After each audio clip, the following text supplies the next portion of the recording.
Ciao, sono Alberto e questo è il mio canale, dove troverai esempi di pittura e di disegno, considerazioni sulla tecnica e sull'arte, filtrate attraverso la sensibilità acquisita nel corso di questi anni. Durante questo video di una quindicina di minuti andrò ad eseguire un disegno di un'onda e non potrò fare a meno di parlare di colui che ha inventato il mare, Gustave Courbet. Mi raccomando di iscrivervi al canale e di osservare nella descrizione in basso i link che lascio del mio sito web, dei miei profili social e qualcuno relativo proprio al pittore di cui parliamo quest'oggi, Gustave Courbet. Buona visione.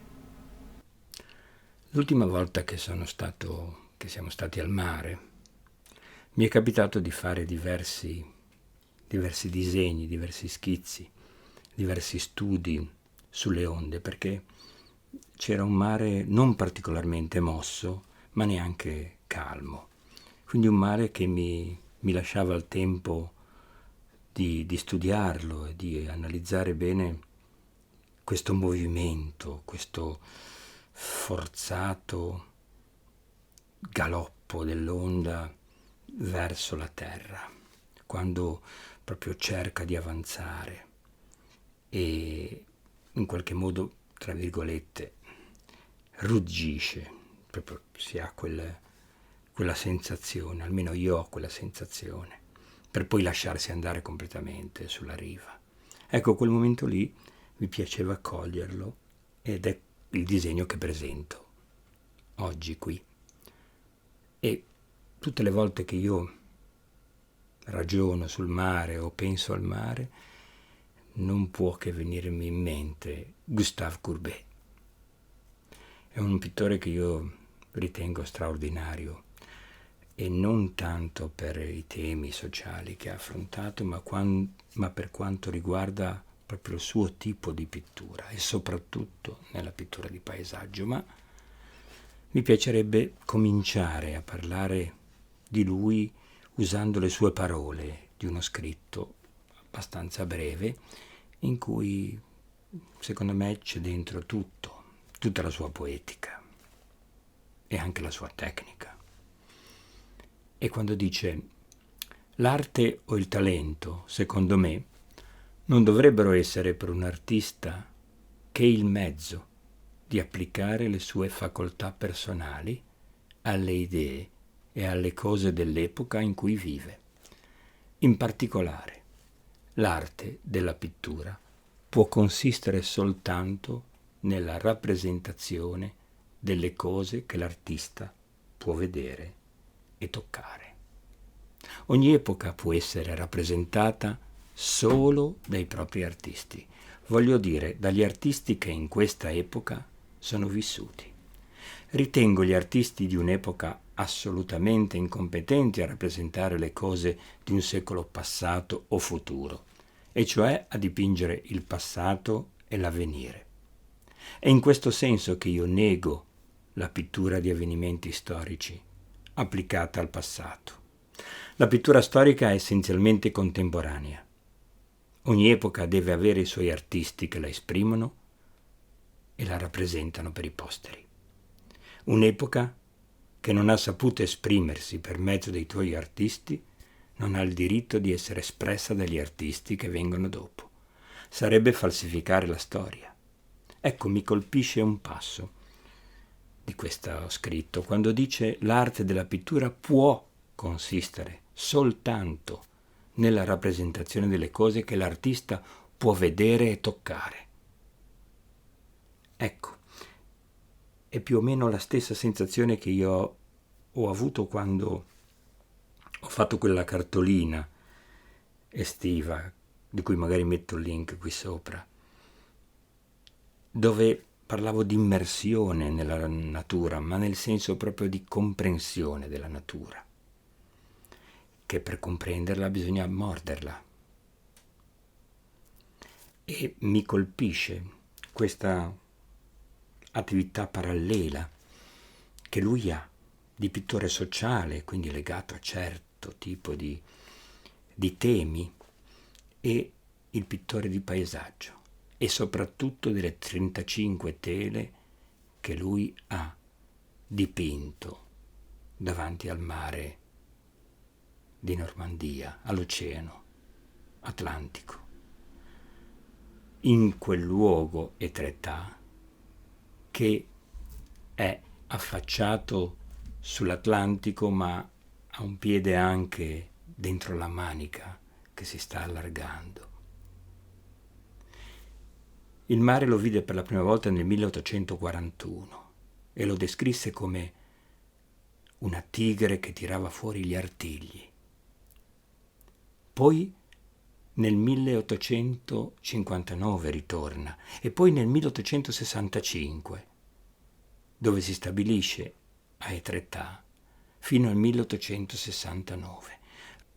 Lui dice il più possibile vicino al mare. Non sono riuscito mai a scoprire quale fosse proprio la casa in cui ho abitato Courbet.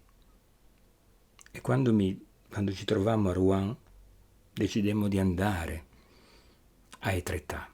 Non ero mai stato.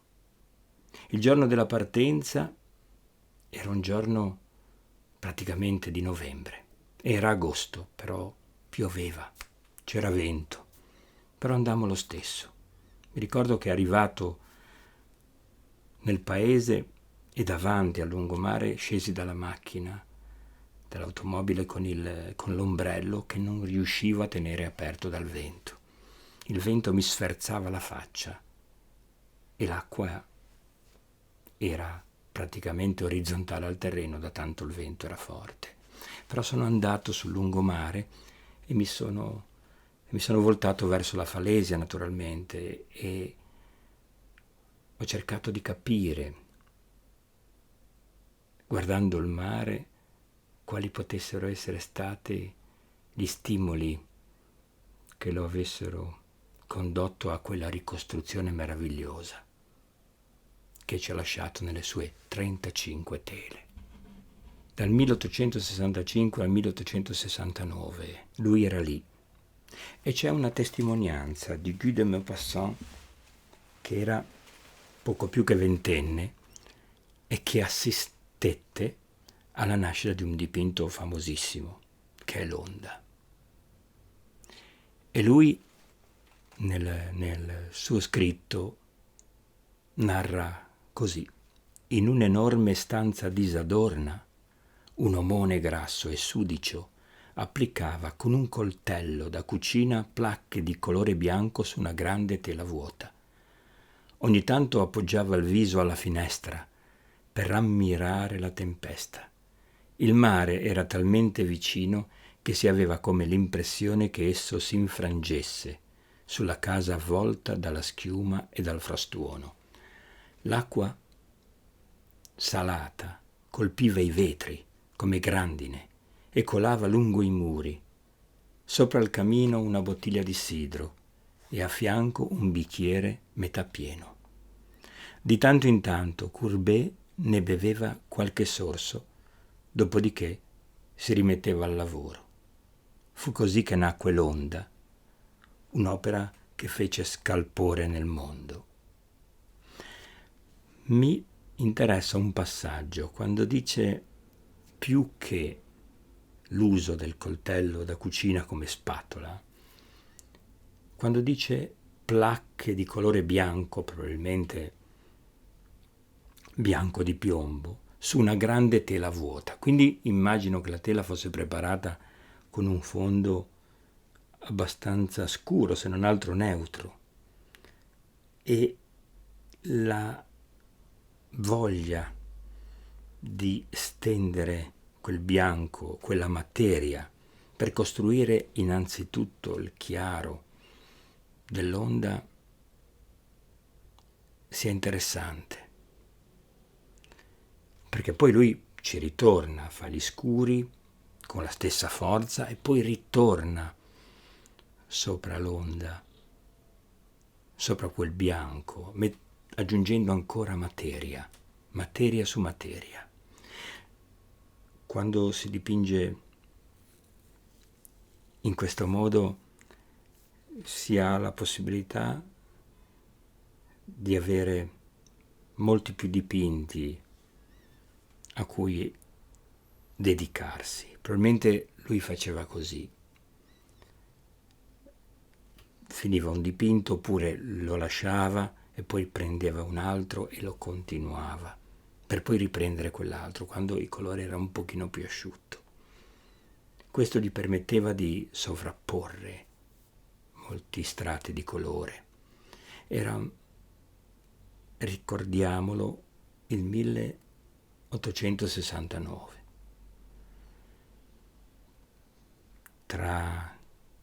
Dopo 5 anni si sarebbe tenuta la prima mostra impressionista.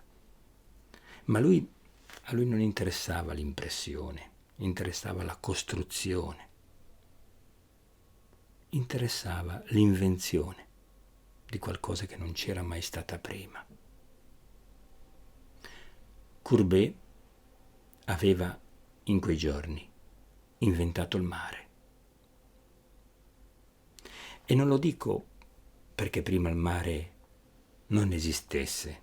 Esisteva, ma non era stato rappresentato uno sguardo su di esso con così tanta intensità e forza, come in quel momento stava facendo Courbet. Andate a guardarvi queste tele e soprattutto, quando avete la possibilità, di andare a guardarle da vicino, avvicinatevi più che potete, alla stessa distanza almeno di quando lui le concepiva. Quindi se usava un coltello, il colore era denso, voleva essere talmente tanto vicino alla creazione dell'oggetto da avere voglia di poter costruire qualcosa che si potesse toccare e che gli occhi avessero la possibilità anche loro di toccarlo.